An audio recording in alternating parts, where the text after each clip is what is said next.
todos e todas, sejam bem-vindos e bem-vindas a mais um programa Provocações Teológicas, né? Um programa que é iniciativa do curso de Teologia sob a coordenação do professor Márcio Simão de Vasconcelos, aqui da nossa Unigran Rio, a Universidade do Grande Rio.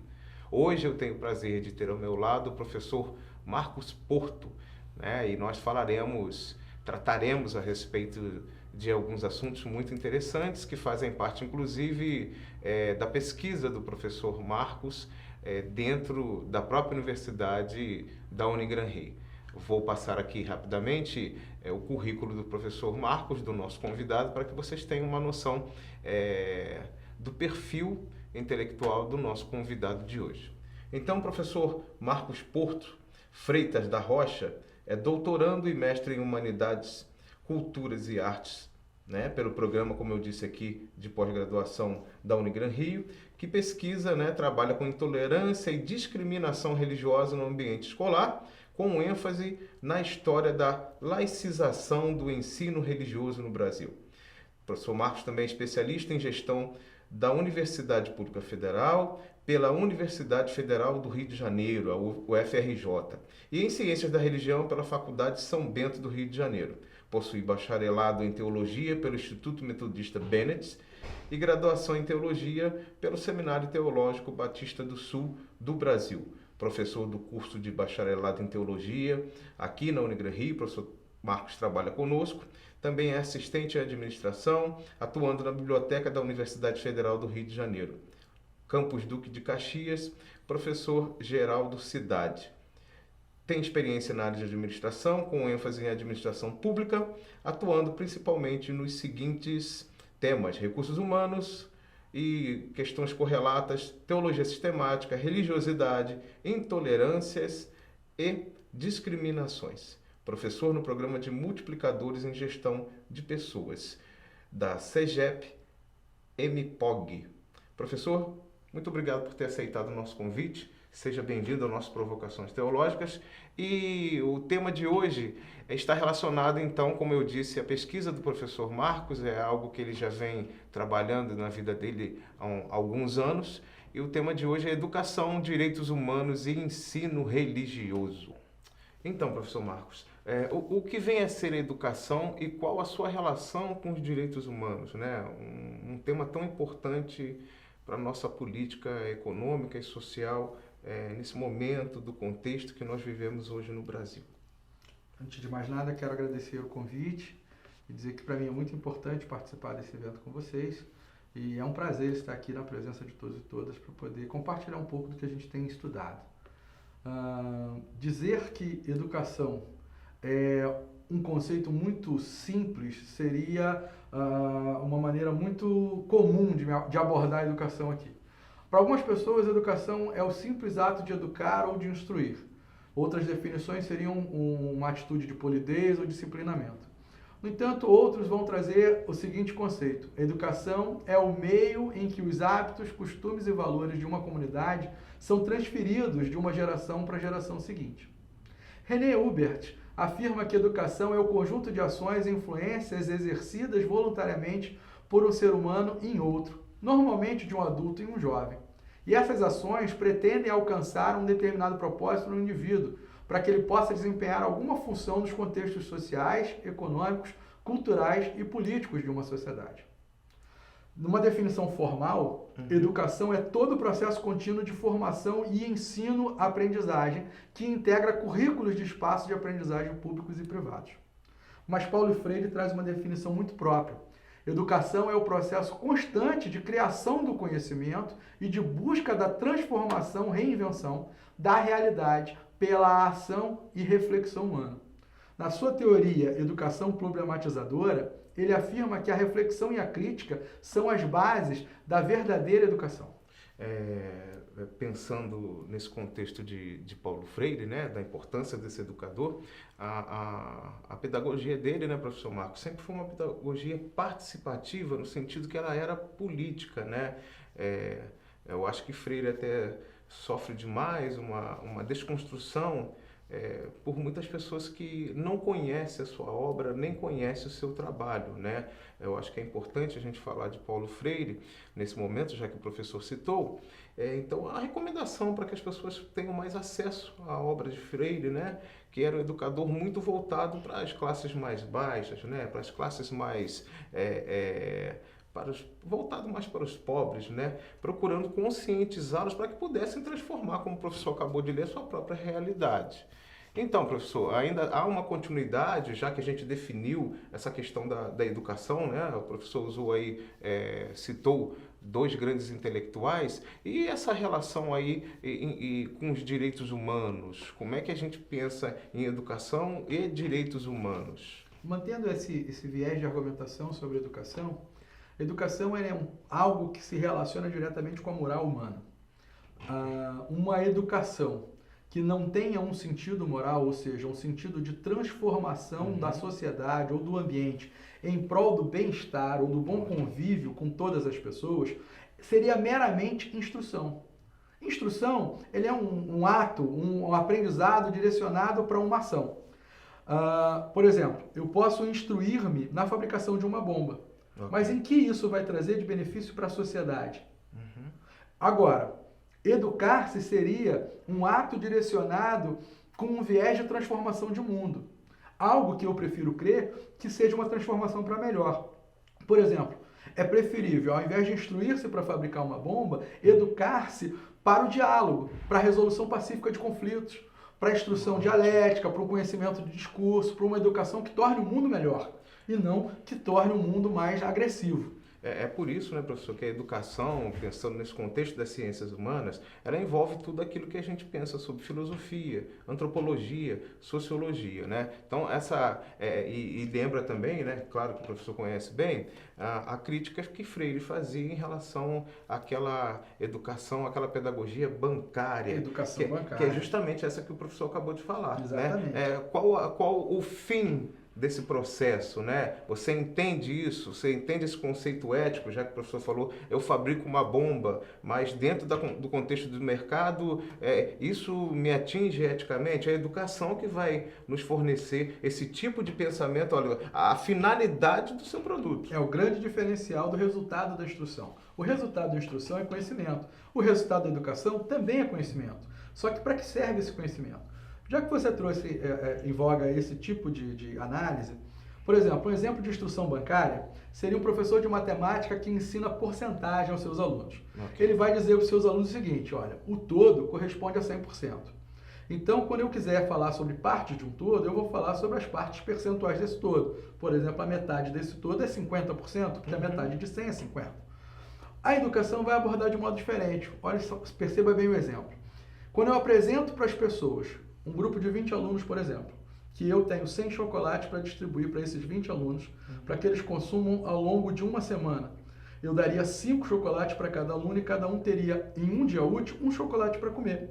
Então, eles estariam todos eles sendo atendidos de forma equânime e todos eles teriam acesso a uma sobremesa em todos os dias da semana.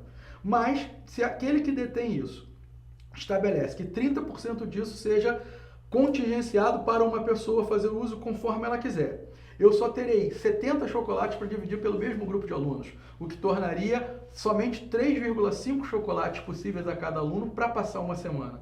E pior ainda, se além de contingenciar 30%, eu ainda retirasse meio chocolate de cada um dos 3,5 que foi dado a cada um. Ou seja, é injusto.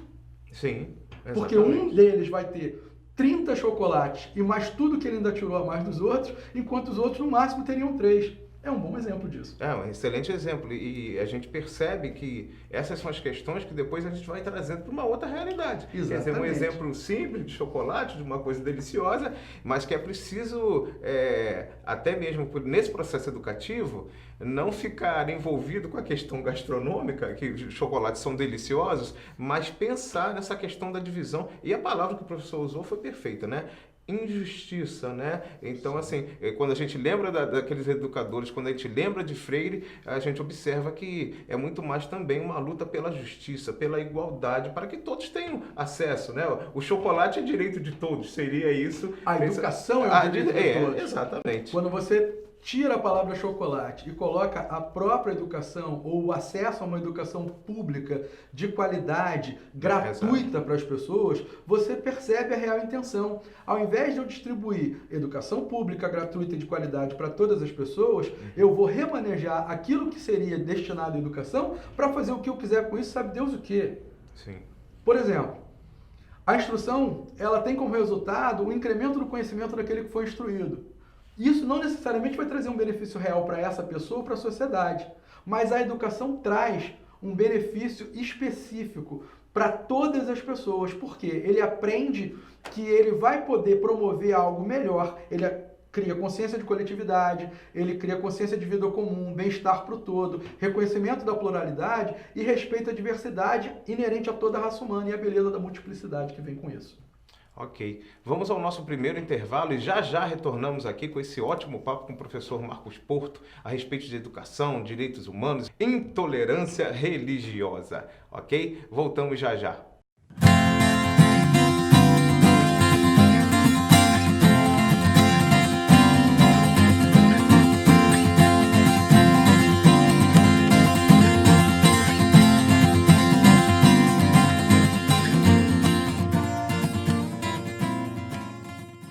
Estamos de volta com o nosso segundo bloco, nosso programa Provocações Teológicas. Aqui ao meu lado, o professor Marcos Porto, e vamos dar continuidade ainda à temática do primeiro bloco a respeito de educação e direitos humanos, né? Expomos, eu acho que de uma forma, o professor Marcos expôs de forma bem clara essa questão da educação, e agora vamos falar da sua conexão a respeito dos direitos humanos, né? O que são então, professor Marcos, o que é essa história dos direitos humanos?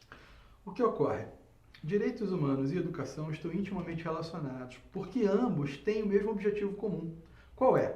O bem de toda a sociedade, o bem comum e a paz social. Esses dois pés são essenciais à manutenção do Estado democrático de direito, tanto na busca do reconhecimento dos direitos de todas as pessoas através da educação, quanto através da manutenção do exercício dos direitos por todas as pessoas em qualquer lugar. Paulo Freire construiu sua teoria fundada na liberdade por intermédio da educação. Assim, a educação é compreendida como a prática de liberdade. Sob uma visão inicial, pudesse ter uma relação direta entre educação e direitos humanos, no sentido de que eles prescindam a sociedade, eles são extremamente necessários à existência da sociedade e também à garantia do bem-estar social e à multiculturalidade.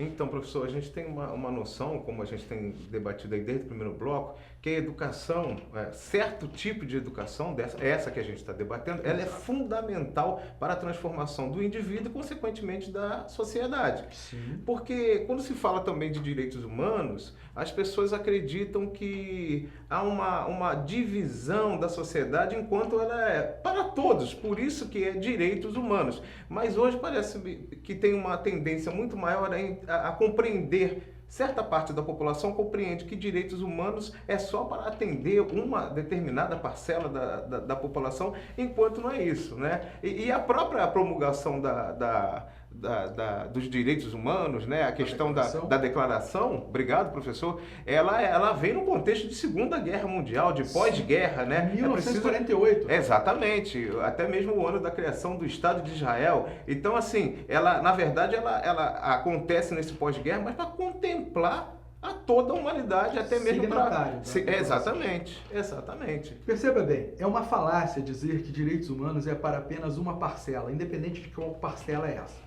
Há um grupo de pessoas que advoga que direitos humanos é para humanos direitos, ou seja, só aqueles que agem conforme um determinado padrão social é que têm que ter direitos humanos. Enquanto um outro grupo diz que direitos humanos só são evocados para proteger aquelas pessoas que estão à margem da sociedade e que, consequentemente, são nocivas a essa sociedade que age direito. Ora, perceba bem o que está escrito no artigo 1º da Declaração. Ele fala sobre liberdade e igualdade. Todos os seres humanos nascem livres e iguais em dignidades e direitos.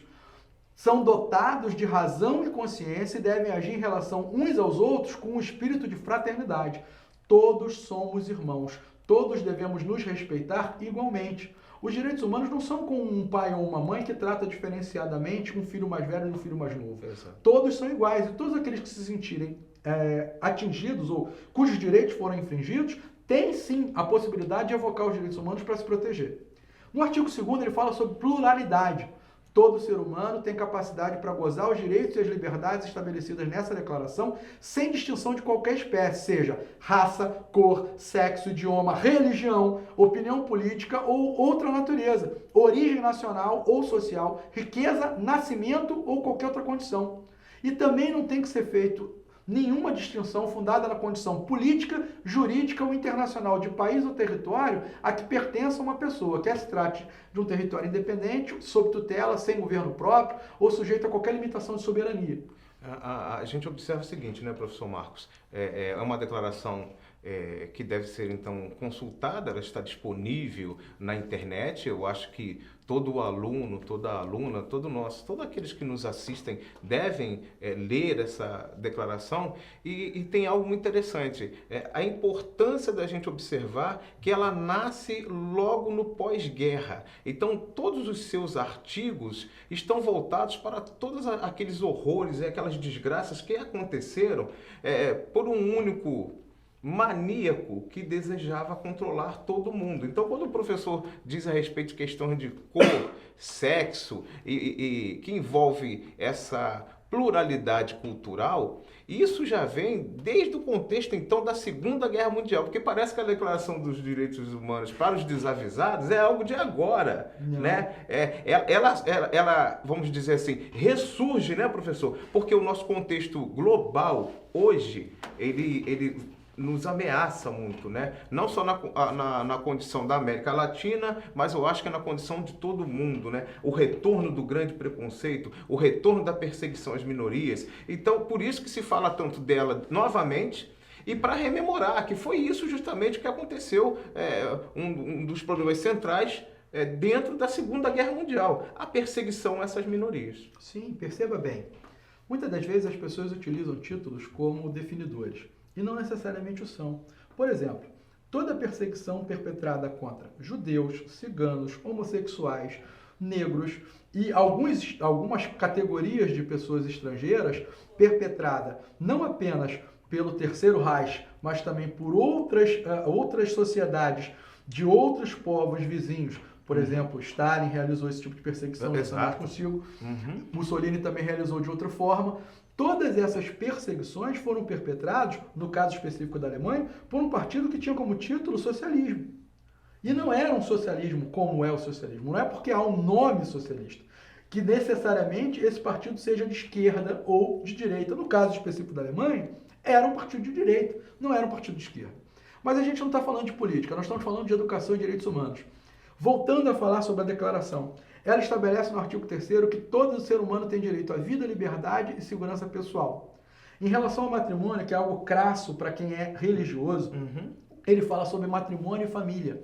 A definição de família de 1948, dessa declaração, é ainda mais ampla do que se acredita hoje. Por exemplo, todas as pessoas, sejam homens ou mulheres com maioridade, sem qualquer restrição de raça, nacionalidade ou religião, têm direito de se casar e fundar uma família. E devem gozar de direitos iguais em relação ao casamento, a duração e sua dissolução. Artigo 16.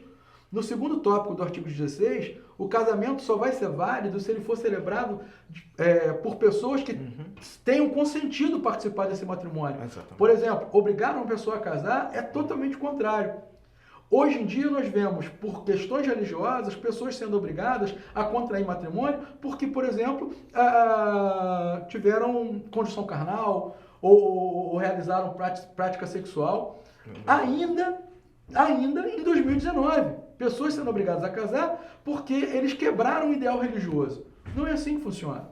Ainda que eu tenha um credo e que no meu credo, especificamente eu, professor Marcos Porto, acredite que o sexo é para ser realizado dentro do casamento, dentro do matrimônio, eu não posso impor isso a qualquer outra pessoa, nem mesmo às minhas filhas. Exato. Outra questão. Em 1948, a Declaração dos Direitos Humanos já dizia o seguinte: a família é núcleo central e fundamental da sociedade e ela tem que ser protegida tanto pela sociedade quanto pelo Estado. Ele não está definindo que tipo de família. Se essa família é composta por pai, mãe, filhos, se ela é composta por tio, avô e sobrinho, não importa. Está dizendo família. Ou seja, um valor crasso para os direitos humanos é a família, como núcleo inicial da sociedade. É o primeiro grupo social da onde o indivíduo aprende o que é a sociedade e do qual ele leva para a escola, onde ele vai ser educado, não ensinado, educado, onde ele vai ser educado o que é viver em outros convívios sociais diversos do que é a família. Porque na escola ele está fora da sua família. Na escola ele vai ter contato com outras culturas, que é algo que a gente vai abordar depois, talvez num próximo bloco. Para finalizar, ainda sobre o primeiro, os direitos humanos evocam liberdade de pensamento, consciência e religião, ou seja, todas as pessoas têm direito a pensar e a ter consciência religiosa. Isso inclui, inclusive, a liberdade de mudar de credo. Sim. Eu posso pedir a você que se questione, você telespectador, você está no seu credo de nascimento? Você congrega na mesma igreja, credo, denominação, da qual você iniciou quando você nasceu na sua família? Se você perguntar isso a 70% do alunado de uma universidade, ele vai responder, não, eu mudei de credo. Sim. Ou seja, mudar de credo não é uma coisa absurda. E não é uma coisa que vai te condenar à morte, algum tipo de inferno. Você tem o direito de mudar de opinião, é isso que eu quero dizer. Em relação à religiosidade, em relação à política, em relação à própria educação. Você tem o direito de mudar de opinião. É liberdade de consciência e liberdade de pensamento.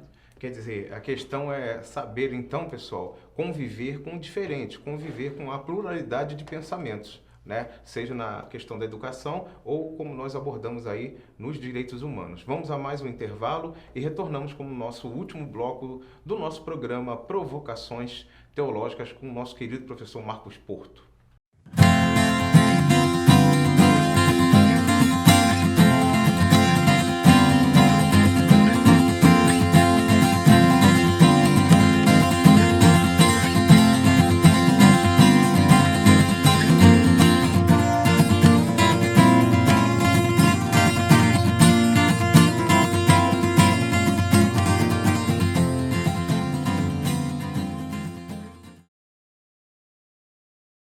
Estamos de volta com o nosso terceiro e último bloco do nosso programa Provocações Teológicas.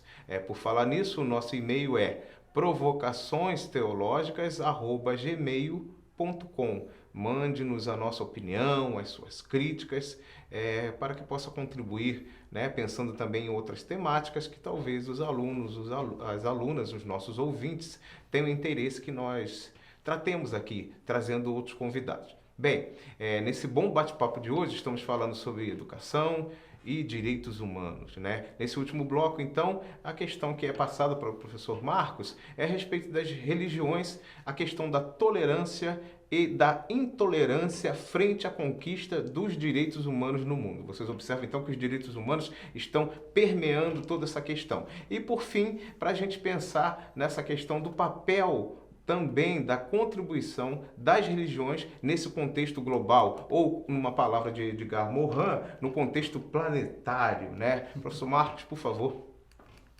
Bom, vamos lá. Primeiro, abordar a questão da intolerância religiosa no nível global e relacionar com a conquista dos direitos humanos é necessária ser feita de uma maneira bem pontual. É preciso entender que a maioria dos fiéis das chamadas religiões do livro, as religiões cuja matriz religiosa se baseia num livro no qual acredita-se conter revelação da vontade divina para a humanidade e também a punição para quem rejeita essa verdade. A maioria destes fiéis são os maiores perpetradores de atos de intolerância religiosa, seja mediante violência de qualquer tipo, seja a demonização ou rejeição a qualquer religião diferente da sua, seja a violência física contra pessoas de outros credos, seja a violência verbal e tantas outras discriminações. É que mesmo entre fiéis de credos muito semelhantes, ocorre discriminação, segregação, hierarquização e até mesmo denominação. você vê que entre religiosos do mesmo credo há divisões, piadas, atitudes jocosas que não, esse é mais crente ou esse é menos crente, esse aqui tem mais relacionamento com Deus, esse é mais espiritual, esse é menos. O preconceito permeia até internamente, né? Exato. E tem uma outra coisa, né, professor Marcos? Quando se fala das religiões do livro, a gente sempre tem a tendência a dizer, primeiro acusar o Islã, né? É logo os muçulmanos de cara que são acusados por serem violentos, quando a gente não percebe que a violência ela pode ser entregue, ela pode ser praticada de outras formas, como aquilo que o professor acabou de falar. A forma de preconceito é uma forma de violência. Eu não preciso pegar numa arma, eu não preciso sempre eclodir uma bomba pensando nessa questão para que isso seja violência. A violência pode ser feita de muitas outras formas. Uma péssima piada que eu poderia utilizar, e eu já peço desculpa aos telespectadores, é a boa e velha violência cristã, que permeou toda a atitude das cruzadas, que era um avanço político, era um avanço belicoso contra os muçulmanos e que tinha a intenção de resgatar as relíquias religiosas para o Ocidente. Ora, eu não vou abordar isso porque é uma questão de história e não é o tema de hoje. Mas hoje vemos avançar proporcionalmente no mundo tanto movimentos em defesa e proteção e garantia do exercício dos direitos humanos, bem como para promover que eles sejam ensinados, como também da conquista individual das pessoas no mundo para exercê-los. Ao mesmo tempo que cresce essa defesa, crescem também atos violentos de rejeição, de impedimento, de restrição e de desvalorização destes direitos, cuja fundamentação se faz através de extremismo religioso, interpretações baseadas em fundamentalismo religioso.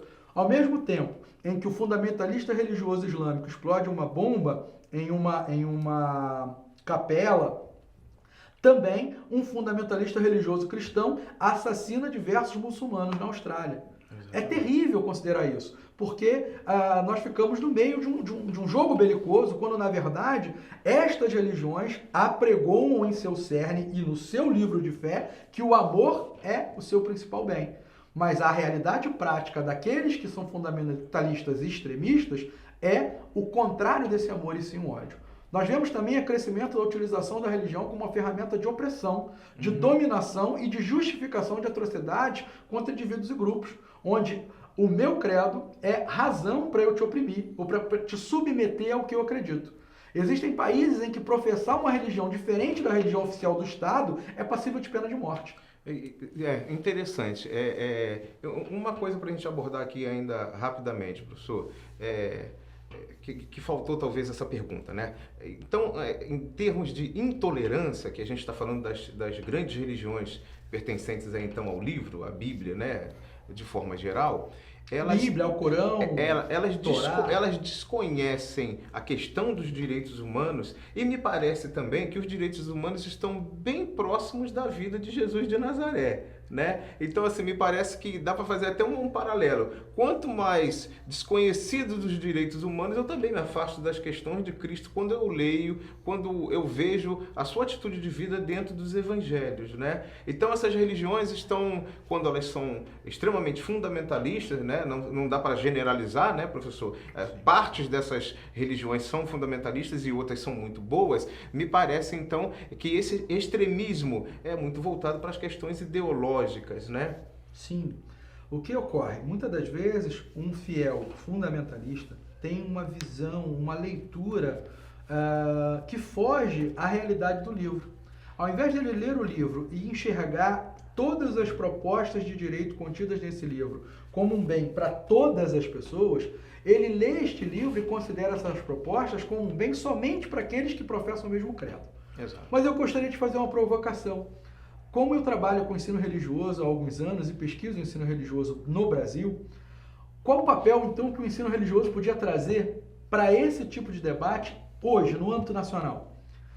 O ensino religioso ele tem como objeto de pesquisa o conhecimento religioso, ou seja, o conhecimento religioso produzido no âmbito das diferentes áreas do conhecimento científico, de ciências humanas, sociais, antropológicas, todas as ciências que servem às ciências da religião, que trazem uma interpretação da religiosidade como um todo, da religião como um todo e do sagrado, ou dos sagrados. Por quê? Aquilo que é sagrado para uma religião não é sagrado para outra, ou é sagrado para ambas, Sim. mas por uma perspectiva diferente.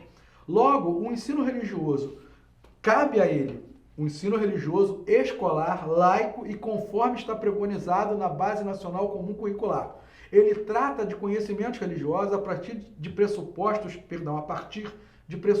éticos e científicos, sem privilegiar qualquer tipo de crença ou convicção.